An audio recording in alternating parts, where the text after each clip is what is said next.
ما پرچه جوړ کړه ما ته یو یورین ټیسټ لیکو یو چې کوم دی الټراساوند لیکلو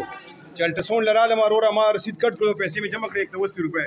چې دلته مې وکتل کم از کم دا 50-60 پیشنټ ولاړ دي فیمیل ټول الټراساوند چې کوم ماشومانو کیسونه دي مسلې دي هغه چې کله موږ ته دننه ورلو او موږ سټاف نه معلومات کړو سټاف والا موږ ته چې بھئی 2 بجې ور فیمیل یې دنه بعد چې کوم میل کوي نو دا خو طریقه نه ده کنه ګورو دا خو چې کوي په کار چې دا 3 شفټ وي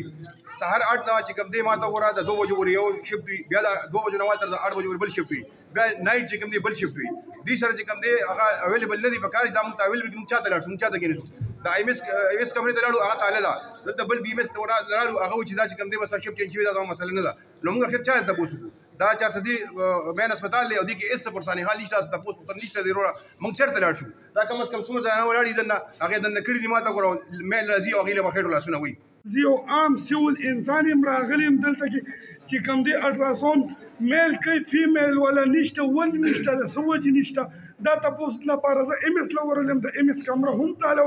نو دا راته وایي چې موږ چاته شکایت یو څه ته هم نه ویډیو کې چا لپاره موږ شکایت په چاته